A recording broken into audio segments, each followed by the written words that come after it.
Assalamualaikum warahmatullahi wabarakatuh. Kami dari kelompok 4 akan mempresentasikan materi tentang laporan keuangan konsolidasian, khususnya transfer antar perusahaan, aset tidak lancar atau aset tetap. Sebelumnya, perkenalkan, saya Tiara Asrini, adapun teman-teman anggota kelompok saya di samping saya, Ginela Haryana, saya Teresia Eka Putri, saya Julia, dan saya Musdali KR. Adapun pemateri pertama yang akan dibawakan oleh Tresia, pemateri kedua Musdalifa, pemateri ketiga Listi, pemateri keempat Julia, dan pemateri kelima Amir Husin, dan pemateri terakhir yaitu saya sendiri. Untuk mengefisienkan waktu, langsung saja kita ke pemateri pertama yang akan dibawakan oleh Tresia. Padanya dipersilahkan.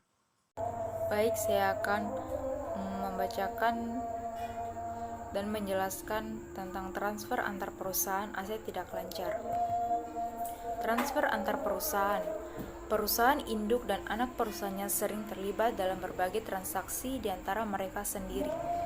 Sebagai contoh, perusahaan manufaktur sering memiliki anak perusahaan yang mengembangkan bahan baku atau memproduksi komponen untuk dimasukkan dalam produk perusahaan afiliasi. Transaksi-transaksi antar perusahaan terkait ini disebut transfer antar perusahaan. Berdasarkan prosedur konsolidasi dasar yang disajikan dalam bab ini membahas layanan antar perusahaan, misalnya konsultasi dan penjualan aset tetap, sementara menggabungkan antar persediaan. Selanjutnya, eliminasi transfer antar perusahaan.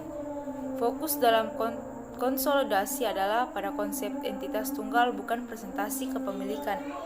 Jika kondisi konsolidasi terpenuhi, maka perusahaan menjadi bagian dari entitas ekonomi tunggal dan semua transaksi dengan perusahaan lain yang terkait menjadi transfer internal yang harus dieliminasi penuh, tidak tergantung pada presentasi kepemilikan. Selanjutnya, eliminasi keuntungan dan kerugian yang belum direalisasi. Untung rugi dari menjual barang ke pihak terkait biasanya dianggap terrealisasi pada saat penjualan dari perspektif perusahaan penjual, tetapi untuk tujuan konsolidasi laba tersebut belum dianggap terrealisasi sampai biasanya melalui penjualan ke pihak yang tidak terkait. Laba belum terrealisasi dari transfer antar perusahaan disebut laba antar perusahaan yang belum terrealisasi. Dari sudut pandang konsolidasi, penjualan aset sepenuhnya dalam entitas konsolidasi hanya melibatkan perubahan lokasi aset dan tidak mewakili puncak dari proses penghasilan. Untuk mencapai puncak proses penghasilan berkenan dengan entitas yang dikonsolidasi, penjualan harus dilakukan kepada pihak eksternal dari pihak terkonsolidasi. Transfer aset melibatkan tanah. Ketika menggabungkan transfer aset tidak lancar terjadi, penyesuaian sering diperlukan dalam penyusunan laporan keuangan konsolidasi selama aset dipegang oleh perusahaan yang diakuisisi. Contohnya, transfer antar perusahaan yang paling sederhana adalah penjualan tanah. Baik, terima kasih kepada Saudari Tresia. Selanjutnya saya akan membacakan tentang transfer tanah pada nilai buku. Yang pertama, ketika tanah ditransfer antar perusahaan terkait dengan nilai buku, tidak diperlukan penyesuaian atau eliminasi khusus dalam menyiapkan laporan konsolidasi. Dan kedua, karena tidak ada keuntungan atau kerugian yang dicatat oleh penjual, pendapatan dan aset dinyatakan dengan benar dari sudut pandang konsolidasi. Selanjutnya, transfer tanah pada keuntungan atau kerugian. Yang pertama, transfer tanah lebih atau kurang dari nilai buku memang memerlukan perlakuan khusus dalam proses konsolidasi. Yang kedua, keuntungan atau kerugian entitas penjual harus dihapuskan karena tanah masih dipegang oleh entitas yang dikonsolidasi dan tidak ada keuntungan atau kerugian yang dapat dilaporkan dalam laporan keuangan konsolidasian sampai tanah tersebut dijual kepada pihak di luar entitas yang dikonsolidasikan. Contoh yang kedua, T1 pembelian oleh PT induk dari pihak luar seharga 10 juta rupiah, dan T2 penjualan dari PT induk ke PT anak seharga 15 juta rupiah. Penjualan dari PT Anak ke pihak luar seharga 25 juta rupiah. Kasus selanjutnya itu ketika transaksi terjadi pada periode yang sama, jumlah keuntungan yang dilaporkan seperti PT Induk 5 juta rupiah atau 15 juta dikurang 10 juta rupiah. PT Induk Anak 10 juta rupiah, 25 juta rupiah dikurang 15 juta rupiah.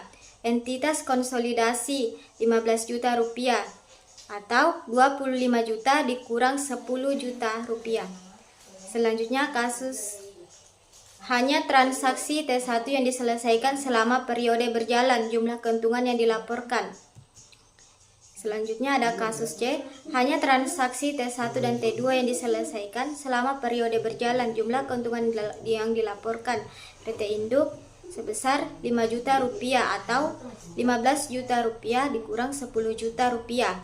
Sedangkan PT Anak dan entitas konsolidasi adalah 0 rupiah.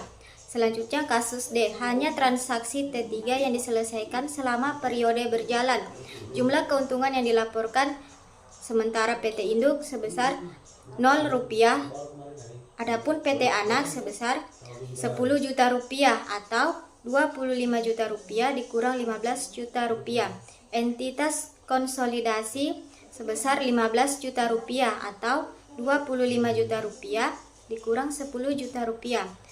Adapun contoh lanjutan, tanah belum dijual ke bagian di luar entitas terkonsolidasi, tetapi hanya dialihkan ke dalam. Akibatnya, tanah harus terus berlanjut dilaporkan pada biaya aslinya ke konsolidasi kesatuan. Keuntungan harus dieliminasi dalam penyusunan laporan keuangan konsolidasi dan tanah disajikan kembali ke biaya aslinya sebagai berikut. Adapun laba penjualan tanah sebesar 15.000 US dollar, sedangkan tanah sebesar 15.000 US dollar. Selanjutnya ada eliminasi laba yang belum direalisasi. Yang pertama, umumnya keuntungan dan kerugian tidak dianggap direalisasikan oleh entitas yang dikonsolidasikan sampai penjualan dilakukan kepada pihak eksternal.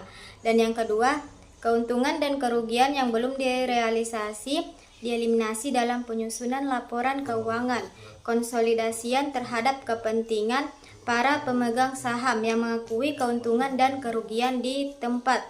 Pertama, pemegang saham dari afiliasi penjualan. Dan yang ketiga, oleh karena itu, arah penjualan menentukan kelompok pemegang saham mana yang menyerap penghapusan keuntungan dan kerugian antar perusahaan yang belum terrealisasi. Selanjutnya ada eliminasi laba yang belum direalisasi. Yang pertama, ketika penjualan berasal dari induk ke anak perusahaan yang disebut sebagai penjualan hilir. Setiap keuntungan atau kerugian atas transfer terjadi pada pemegang saham perusahaan induk. Yang kedua, ketika penjualan berasal dari anak perusahaan ke induknya, penjualan hulu setiap keuntungan atau kerugian diakrualkan kepada pemegang saham anak perusahaan. Baik, itulah tadi penjelasan dari saya. Selanjutnya saya serahkan kepada teman saya. Terima kasih. Selanjutnya saya akan membacakan, jika penjualan adalah transfer hilir, semua laba yang belum direalisasi dihapuskan dari bagian pendapatan yang dikendalikan pemegang saham ketika laporan konsolidasi disiapkan. Jika sebaliknya transfer antar perusahaan dari anak perusahaan ke induk, laba yang belum direalisasi atas penjualan hulu dikurangi secara proporsional dari kepentingan pemegang saham, pengendalian dan non-pengendali. Sebagai contoh, asumsi bahwa keuntungan yang belum direalisasi adalah 10.000 US dollar dan induk pemilik 75% dari anak perusahaan. Pendapatan bersih konsolidasi adalah 25.000 US dollar, lebih besar dalam kasus hulu karena 25% dari penghapusan keuntungan yang belum direalisasi dikurangi dari bunga yang tidak dikontrol daripada dikurangi jumlah penuh dari bunga pengendali seperti dalam kasus hilir. Selanjutnya, eliminasi setelah tahun pertama. Pada periode di mana laba yang belum direalisasi timbul dari penjualan antar perusahaan, kertas kerja menghilangkan yang digunakan dalam proses konsolidasi untuk menghilangkan keuntungan atau kerugian yang dicatat oleh penjual dan untuk menyesuaikan jumlah yang dilaporkan dari aset kembali ke harga yang semula dibayar oleh afiliasi. Setiap periode sesudah sementara aset dipegang oleh afiliasi pembelian. Saldo aset yang dilaporkan dan klaim pemegang saham dari afiliasi penjualan disesuaikan untuk menghapus efek dari keuntungan atau kerugian yang sebelum direalisasi. Dalam kasus penjualan hilir, laba pada transfer antar perusahaan diakui sepenuhnya oleh induk dan termasuk dalam pendapatan yang ditahan induk di tahun berikutnya. Oleh karena itu, entry eliminasi berikut diperlukan dalam kertas kerja konsolidasi setiap tahun setelah tahun penjualan hilir tanah. Selama tanah dipegang oleh anak perusahaan, saldo laba 1 Januari 15 US dollar dan tanah 15 US dollar. Dalam kasus hulu, laba antar perusahaan diakui oleh anak perusahaan. Induk pengakuan bagian proporsinya dari keuntungan dan jumlah tersebut dimasukkan ke dalam penghasilan tetap awal induk dan tahun-tahun berikutnya. Keuntungan interkoneksi yang belum direalisasi dieliminasi dari saldo tanah yang dilaporkan dan secara proporsional dari kepemilikan anak perusahaan dengan catatan sebagai berikut. Saldo laba 1 Januari 12 US dollar. Kepemilikan non pengendali 3.000 US dollar dan tanah 15 US dollar. Meskipun laba yang dilaporkan penjualan pada penjualan eksternal didasarkan pada biaya afiliasi, keuntungan atau kerugian yang dilaporkan oleh entitas yang dikonsolidasikan didasarkan pada biaya aset kepada entitas terkonsolidasi yang merupakan biaya yang dikeluarkan oleh afiliasi yang membeli aset berasal dari pihak luar. Mungkin itu saja, selanjutnya serahkan pada teman saya.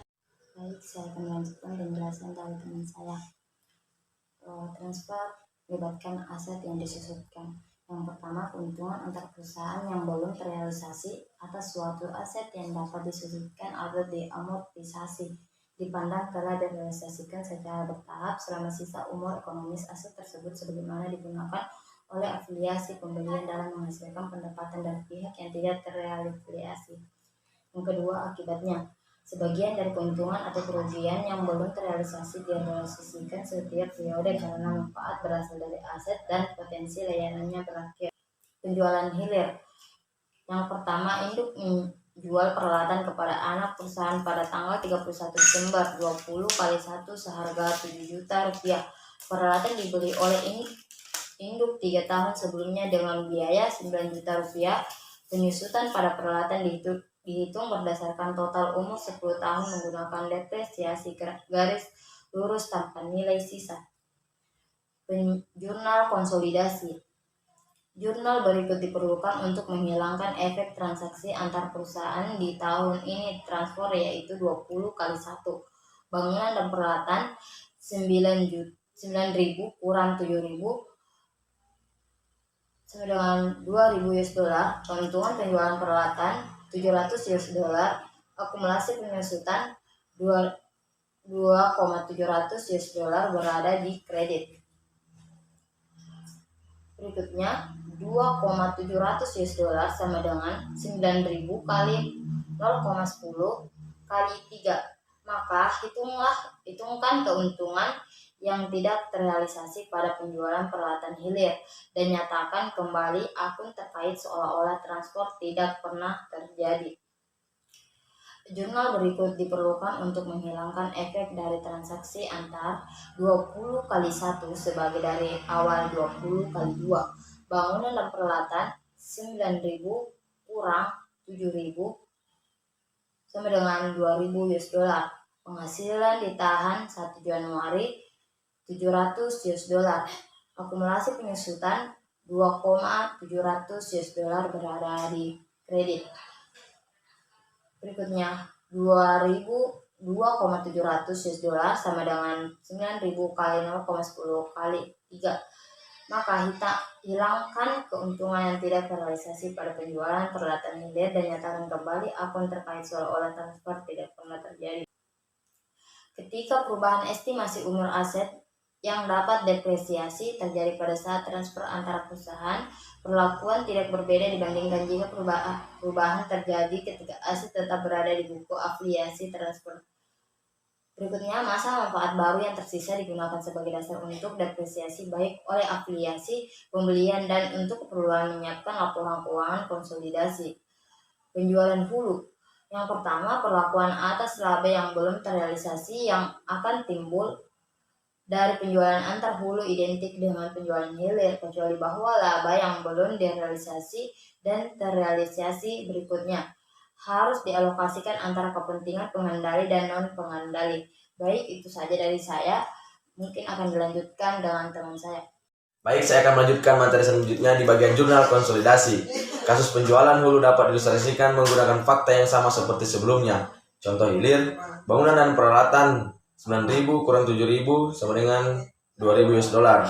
Saldo laba 1 Januari 0,8 kali 700 sama dengan 560 dolar. Kepemilikan non pengendali 0,2 kali 700 sama dengan 140 dolar. Akumulasi penyusutan itu 2.700 dolar. Hilangkan keuntungan yang belum direalisasi atas penjualan hulu peralatan pada awal tahun 20 kali 2 dan untuk menyajikan kembali akun terkait seolah-olah transfer tidak pernah terjadi. Ketika satu perusahaan membeli layanan dari perusahaan terkait, pembelinya biasanya mencatat biaya dan penjual mencatat pendapatan. Ketika laporan keuangan konsolidasian disiapkan, baik biaya dan pendapatan harus dihilangkan. Sebagai contoh, jika induk menjual jasa konsultasi kepada anak perusahaan sebesar 50.000 US dollar, induk akan mengakui 50.000 US dollar dari pendapatan konsultasi pada pembukaannya dan anak perusahaan akan mengakui 50.000 US dollar dari biaya konsultasi. Dalam kertas kerja konsolidasi, entry penghapusan keperluan dan untuk mengurangi pendapatan konsultasi, debit, dan biaya konsultasi kredit sebesar 50.000 US dollar. Karena pendapatan dan pengeluaran sama dan keduanya dihilangkan, mendapatkan tidak berpengaruh oleh eliminasi. Meskipun pendapatan tidak berpengaruh, eliminasi masih tetap penting, karena jika tidak, pendapatan dan pengeluaran terlalu dilebih-lebihkan. Umumnya, pendekatan sederhana diambil dalam menghilangkan transfer layanan antar perusahaan dengan mengasumsikan bahwa layanan menguntungkan periode saat ini, dan oleh karena itu, setiap keuntungan antar perusahaan dapat layanan menjadi terwujud dalam periode transfer. Dengan demikian, tidak menghilangkan entry terkait dengan transfer layanan periode saat ini diperlukan di periode mendatang karena laba antar perusahaan dianggap terwujud dalam periode transfer. Biasanya asumsi bahwa laba atas penjualan jasa antar perusahaan yang diwujudkan dalam periode penjualan bukanlah asumsi yang tidak realistis. Namun dalam beberapa kasus, realisasi laba antar perusahaan pada layanan tidak terjadi pada periode layanan diberikan dan jumlahnya signifikan.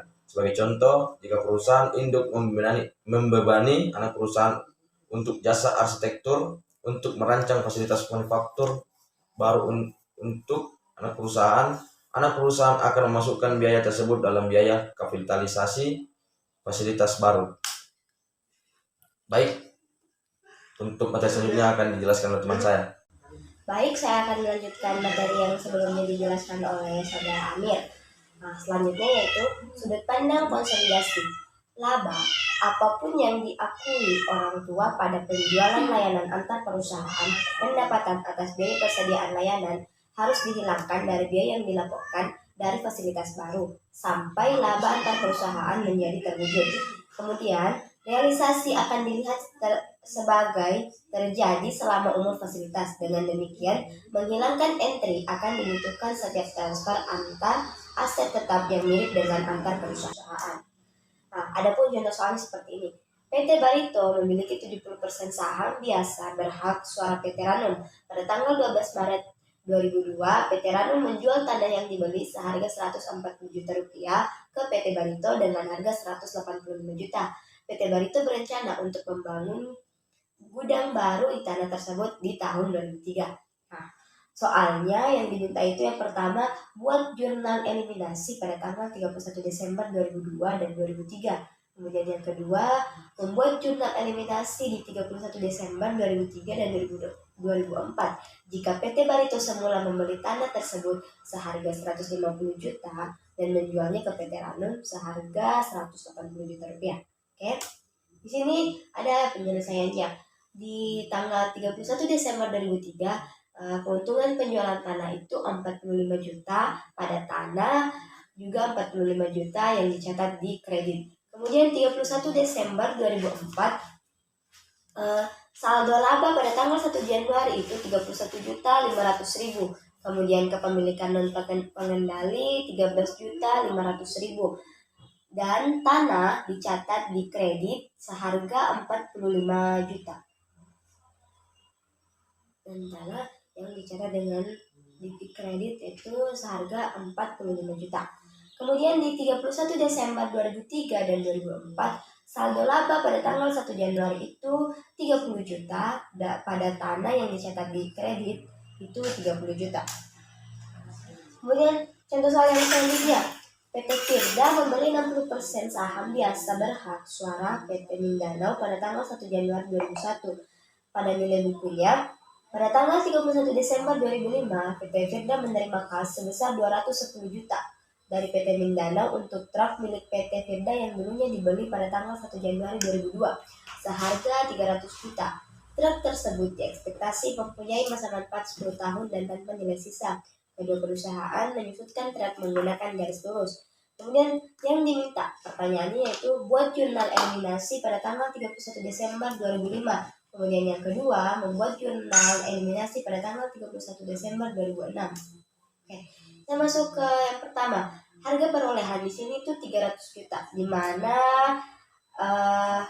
di sini ya. Di sini PT Firda menerima kas sebesar 210 juta dari PT Mindanao untuk truk milik PT Firda yang dulunya dibeli pada tanggal 1 Januari 2002 seharga 300 juta. Jadi makanya yang dikasih masuk di sini itu adalah 300 juta. Kemudian akumulasi penyusutannya. Kenapa di sini ada 4 tahun dikali 300 juta? Karena di sini 4 tahun ya. 4 tahun dikali 300 juta. Karena dari 1 Januari 2001 ke 2005 itu 4 tahun. Berarti 4 tahun dikali 300 juta. Kemudian di sini 10 itu adalah masa manfaatnya. Ini ya. Masa manfaat 10 tahun tanpa nilai sisa. 4 tahun dikali 300 juta sama dibagi 10 sama dengan 120 juta. Adapun nilai bukunya yaitu seharga 180 juta. Dan harga jualnya itu 210 juta. Nilai buku itu 180